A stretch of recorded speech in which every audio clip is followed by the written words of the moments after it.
Bulletin के पेश करता है काकाजी वेडिंग मॉल वुमेन्स एक्सक्लूसिव, मोती गली, चौमोहल्ला पैलेस रोड, हैदराबाद। अस्सलाम वालेकुम, आदाब। मैं हूं फरहाद और आप देख रहे हैं बीपीएन न्यूज़। धीरे धीरे ही सही, लेकिन जिंदगी मामूल पर लौट रही है। फिर एक बार कोरोना की वैक्सीन के बारे में उम्मीद अफजा खबरें सामने आ रही हैं। दूसरी जानिब हमारे मुल्क भारत के चीन के साथ जारी कशीदा ताल्लुकात पर हलचल भी जारी है। चीन के साथ हालात इतने कशीदा और तनाव भरे क्यों हुए? जल्द ही बीबीएन चैनल के स्पेशल प्रोग्राम जांच पड़ताल में इस पर तफसीली रिपोर्ट दी जाएगी। फिलहाल लॉकडाउन के सबब कई लोगों को कल भी नेगेटिव थिंकिंग से दूर रहने और हमेशा अपनी सोच पॉजिटिव रखने की बात कही गई थी। बेशक लोग डिप्रेशन का शिकार हो रहे हैं, लेकिन याद रखिए कि मनफी सोच ही डिप्रेशन का सबब बनती है। बहरहाल एक बेहतर और खुशहाल दौर की उम्मीद कायम है। जल्द ही मायूसी और तनाव भरे दौर से हमें राहत मिलेगी। आइए अब बुलेटिन की शुरुआत करते हैं और देखते हैं हेडलाइंस। चीन के इशू पर पीएम मोदी की सदारत में ऑल पार्टी मीटिंग का इनेकाद। कई पार्टियों के सरबराहान ने की शिरकत। जल्द ले सकते हैं अहम फैसले।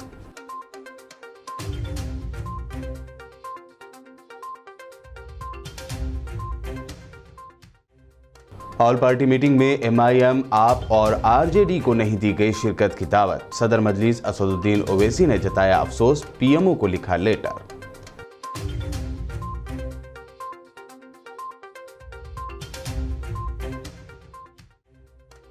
सरकारी एम्प्लॉयज और पेंशनर्स की रकम में कटौती का मामला। तेलंगाना हाईकोर्ट ने केसीआर हुकूमत को 3 हफ्तों में जवाब देने की दी हिदायत।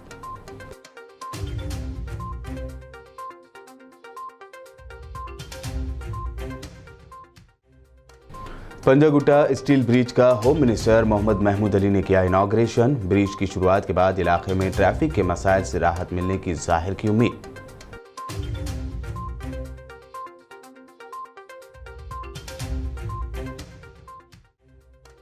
तेलंगाना के कई इलाकों में आइंदा 48 घंटों के दौरान चल सकती है धूल भरी आंधी। महकमे मौसमियात ने जाहिर किया अंदेशा।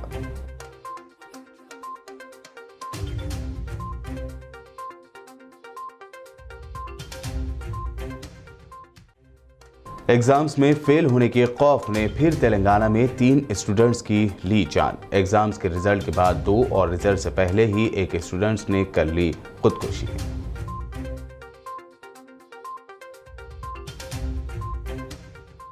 और पेश है खबरों की तफसील। बात करते हैं इस वक्त की सबसे बड़ी खबर की। सरहद पर चीन के साथ कशीदा माहौल में पीएम मोदी ने ऑल पार्टी मीटिंग तलब की है, जिसमें फौजी सरबराह भी मौजूद रहे।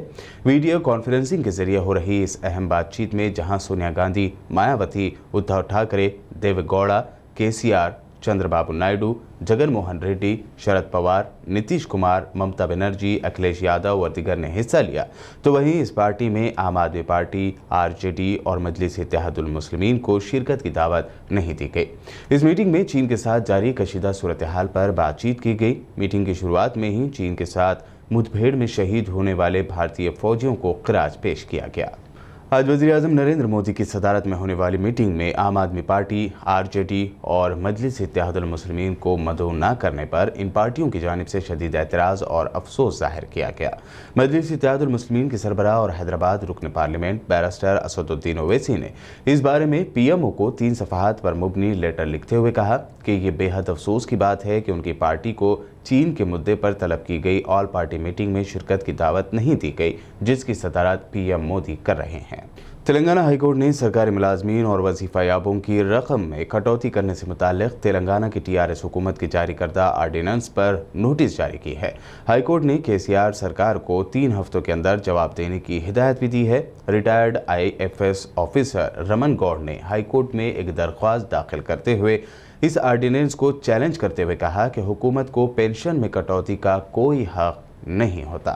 तेलंगाना में रोड डेवलपमेंट प्रोग्राम में एक और कामयाब प्रोजेक्ट हुआ है। आज पंजागुट्टा स्टील ब्रिज ट्रैफिक के लिए खोल दिया गया। तेलंगाना के वजीर दाखिला मोहम्मद महमूद अली ने मिनिस्टर तलसानी श्रीनिवास यादव, मेयर बोंतुराम मोहन व दीगर के हमरा इस ब्रिज का इनॉग्रेशन किया। 100 मीटर के स्टील ब्रिज को 5 करोड़ 95 लाख की लागत से महज 3 महीनों में ही तैयार किया गया है। इसका ज़्यादातर तामीरी काम लॉकडाउन के दरमियान किया गया। इस ब्रिज की शुरुआत से इलाके में शदीद ट्रैफिक के मसाइल से राहत मिलने की उम्मीद की जा रही है। పంజాగుట్టలో స్టీల్ బ్రిడ్జ్, ఇది మన ఫస్ట్ బ్రిడ్జ్ ఉంది. స్టీల్ బ్రిడ్జ్ ఎంత ముందు అంటే లకడికా పూల్ అంటే ఖైరతాబాద్లో ఉంది, ఈ పంజాగుట్టలో అంటే స్టీల్ బ్రిడ్జ్ ఉంది. చాలా ఇది బాగా కన్స్ట్రక్షన్ చేశారు. ఇది లాక్డౌన్లో కంప్లీట్ చేశారు. ఈరోజు అంటే మా ఆనరబుల్ మినిస్టర్ గారు తలసాని శ్రీనివాస్ యాదవ్ గారు, మా ఆనరబుల్ మేయర్ గారు గొంతూరు రామ్మోహన్ గారు, మా ఎమ్మెల్యే గారు దానం నాగేంద్ర గారు, పోలీస్ కమిషనర్ గారు అంజనీ కుమార్, మీ జిహెచ్ఎంసీ కమిషనర్ గారు, మన అదర్స్ ఆఫీసర్స్ ఉన్నారు. మొత్తంకి ఈరోజు ఇది బ్రిడ్జ్ అంటే చాలా ఇంపార్టెంట్ బ్రిడ్జ్ ఉంది. ఇక్కడికి ట్రాఫిక్ చాలా ఎక్కువ ఉంది. ఈ టైంలో నేను ఆనరబుల్ మినిస్టర్ కేటీ రామారావు గారికి చాలా థ్యాంక్స్ చెప్తున్నాను. మా మున్సిపల్ డిపార్ట్మెంట్కి అందరూ, మేయర్ గారికి అందరికీ లాక్డౌన్లో అంటే చాలా ప్రోగ్రామ్ కంప్లీట్ చేశారు. రోడ్ కోసం, చాలా ఎక్స్టెన్షన్ కోసం ఈ బ్రిడ్జ్ బి కంప్లీట్ అయింది. ఈ బ్రిడ్జ్ కాస్ట్ అంటే 5,95 lakhs అయింది. చాలా ఫాస్ట్ ట్రాక్లో అంటే విత్ ఇన్ 3 months కంప్లీట్ చేశారు. तेलंगाना को सरसब्ज व शादाब बनाने के मकसद से शुरू किए गए प्रोग्राम हरिता हरम का अच्छा असर देखा जा रहा है। आम शहरियों से लेकर सियासी कायदीन, खेल और फिल्मी दुनिया से जुड़े लोगों के साथ साथ आम शहरियों ने भी हरिता हरम प्रोग्राम के तहत पौधे लगवाए। इसी कड़ी में तेलंगाना के मिनिस्टर श्रीनिवास गौड़ ने भी आज मिनिस्टर्स क्वार्टर्स में वाक़ अपने घर में अलग अलग तरह के कई पौधे लगाकर ग्रीन फ्राइडे प्रोग्राम भी अंजाम दिया। ग्रीन फ्राइडे प्रोग्राम के तहत भी हरिता हरम को फ़रोग़ दिया जा रहा है। इस प्रोग्राम के तहत हर शख्स एक पौधा लगाता है। इस तरह की मुहिम की जा रही है। इसी तरह रियासत की tribal welfare minister Satyavati Rathore ने भी आज अपनी रिहाइशगाह पर पौधे लगाते हुए हरिता हरम के तहत शुरू किए गए ग्रीन फ्राइडे प्रोग्राम में हिस्सा लिया। उन्होंने लोगों को शजरकारी की तलकीन भी की। तेलंगाना इंटी पार्टी के सरबराह चेरिकू सुधाकर ने आज प्रेस मीट करते हुए रियासत के वज़ीर आला के चंद्रशेखर राव पर कोरोना के दौर में आम शहरियों के लिए कुछ न करने पर शदीद तनकीद करते हुए कई इल्ज़ामात आयद किए। उन्होंने कहा कि केसीआर ने मुश्किल भरे दौर में तेलंगाना की आवाम पर कई तरह के इजाफी बोझ डाल दिए। उन्होंने कोरोना पेशेंट की सही से देखभाल और इलाज न करने पर भी उन्हें तनकीद का निशाना बनाया। और कोरोना के बारे में जो है बहुत मालूम है आपको, बातें तो बड़े रहता। गांधी एक सुपर स्पेशलिटी ज़बरदस्त हॉस्पिटल बोल के हेल्थ मिनिस्टर बोल देते और चीफ मिनिस्टर भी बोल देते, लेकिन रियल सिचुएशन क्या है आप लोगों को बहुत मालूम है। पूरा एमएलए जो पूरा है वो कारपोरेट में जॉइन होते। हमारा जो जर्नलिस्ट है कुछ ऑक्सीजन नहीं मिले तो मर गए, सब मालूम है। अभी पूरा क्लियर हो गया गांधी में क्या हो रहा है।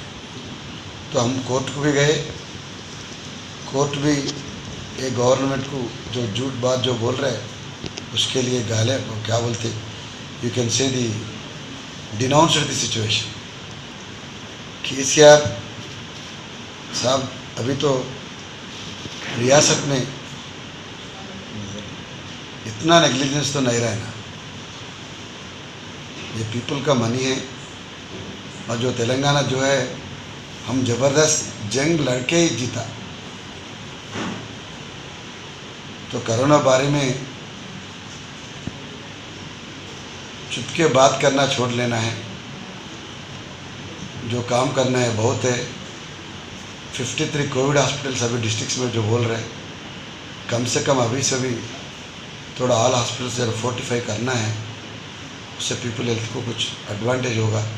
फिर एक बार तेलंगाना में वक्फ अराजी के तहफ़्फ़ुज़ के लिए आवाज़ें उठ रही हैं। अब बोधन में औक़ाफ़ी अराजी पर नाजायज़ काबिज़ीन के ख़िलाफ़ एहतजाज किया गया। तफसीलात के मुताबिक बोधन में मौजूद एक वक्फ अराजी पर मुकामी ताजिर की जानिब से कब्ज़े के ख़िलाफ़ मस्जिद नाते अली की कमेटी की जानिब से शदीद एहतजाज किया गया। इस मौके पर मकामी ताजिर का नाम लेकर नारे भी लगाए गए। बादअज़ां एहतजाजियों ने RDO ऑफिस पहुंचकर एहतजाज किया और मेमोरेंडम भी दिया। इस मौके पर बताया गया कि शहर बोधन में वक्फ अराजी पर नाजायज़ काबिज़ीन की हट धर्मियाँ बढ़ने लगी हैं, जिन पर सख्त कार्रवाई की जानी चाहिए। अरेस्ट करो, अरेस्ट करो, अरेस्ट करो, अरेस्ट करो,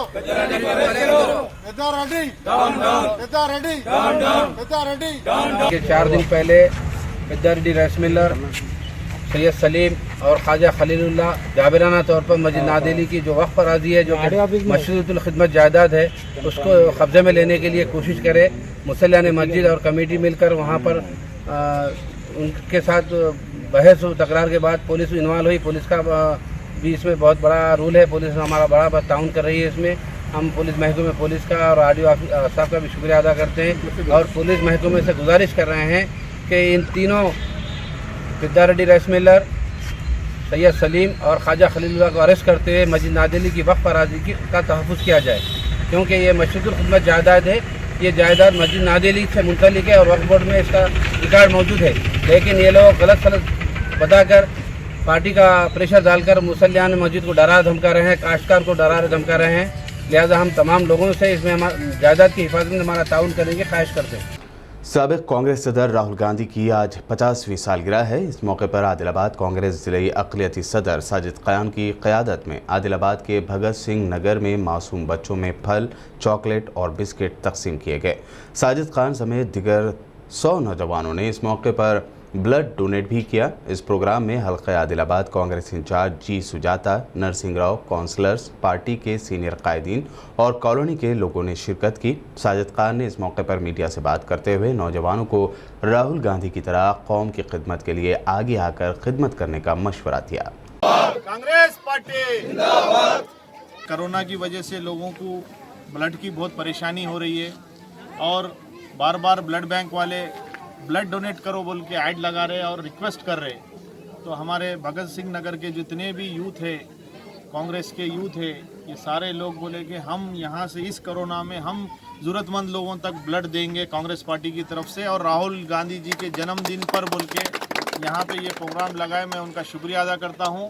इसी तरीके से जितने भी छोटे बच्चे हैं उनको फ्रूट्स, बिस्किट्स, चॉकलेट्स हमारी तरफ से, और यहाँ के जो लोग ज़रूरतमंद लोग हैं उनको राशन के किट्स और आटे के पैकेट वगैरह हमारी तरफ से हम लेके आए हैं। बुलेटिन में फिलहाल वक्त हुआ है एक मुख्तसर से वक्फे का। वक्फे के बाद भी खबरों का सिलसिला लगातार यूं ही जारी रहेगा।